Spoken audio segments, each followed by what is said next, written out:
Hi there, I'm Camilla Campuzano, the Community Manager of Montessori Thrive and Nido Marketing. Welcome to the Nido Marketing YouTube channel, where every week I make videos to help Montessori school leaders market their schools, grow their enrollment, and find a sense of community online. In this week's video, I'm going to be covering some do's and don'ts when it comes to building your school's social media presence and using social media platforms. Social media platforms are a great way to reach families for free and let them know about the benefits of Montessori. So let's look at some do's and don'ts when it comes to social media. So first and foremost is Instagram, which is a platform I really like for Montessori schools because it's becoming increasingly more popular with younger Montessori parents. While Facebook has been really prominent in the Montessori for so long, it is getting a little bit aged out. It's still important to have a platform on Facebook, but I really recommend refocusing a little bit more on Instagram. Don't underestimate its power. Instagram really is a visual experience, so it's all about imagery and video content here on this platform. What you want to make sure you're doing is you're using high quality pictures and graphics. You're showing off your environments and materials. And luckily in the Montessori space, we have beautiful environments and beautiful materials. And you want to maybe create a couple branded posts. If you're doing this, make sure you're using high quality logos and school colors that are accurate. Don't use a million different shades of blue if your school color is a specific shade of blue. Just make sure all of your branding is beautiful because this is a visual experience.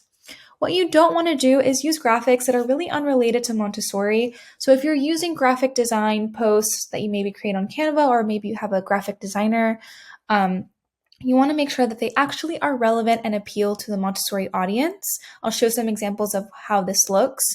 And also you want to avoid using low quality images. This is not a place to post blurry pictures or badly edited videos. You want to make sure everything is high quality and all of your imagery is beautiful because, again, this is a visual experience. You want to look professional to those families.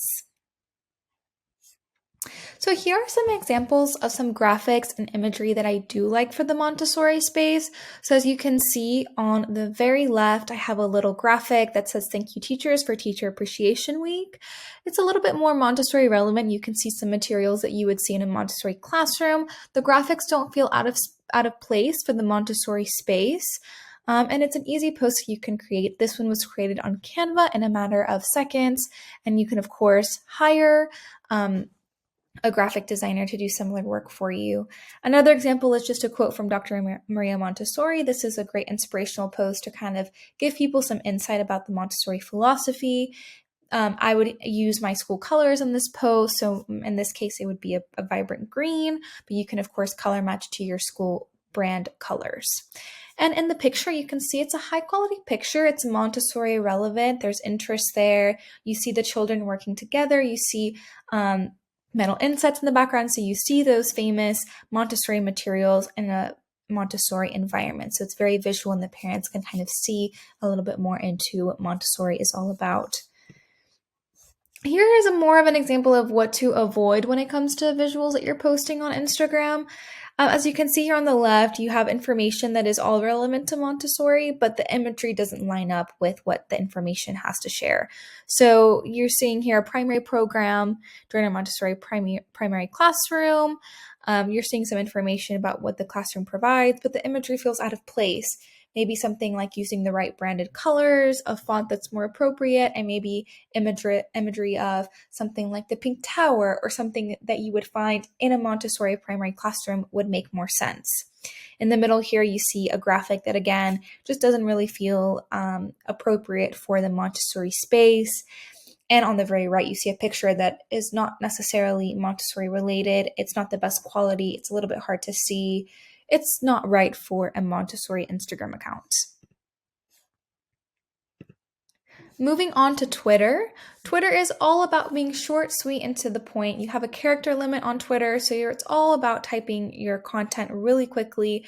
What's great about Twitter is that you can share links to your school website. So it's a great place to redirect families when you have school blogs to share, when you post a video on YouTube or share it on your website. You can post about it on Twitter. So what you do want to do is redirect those families to your website, repost blogs and articles, and share videos, as well as post school news and updates and a quick short and sweet manner. What you don't want to do is write long paragraphs. Remember, Twitter is not about writing those longer paragraphs. Save that for Facebook, perhaps. Instead, focus on redirecting redirecting families to your school website. What you want to avoid as well is not using images. It's still very much a visual experience being on Twitter when someone is scrolling down their feed. It's important to have something that stands out to them so that they can stop and read. You can use graphics created on Canva. You can hire a graphic designer. You can use photos or videos from your school to share directly on Twitter. So I recommend always having a visual element that will really capture a parent's attention while they're scrolling through their feed. When it comes to Facebook, I think we're all quite familiar with this platform because it's heavily used in the Montessori space. Facebook really allows you to share a lot more extensive and valuable content directly to families.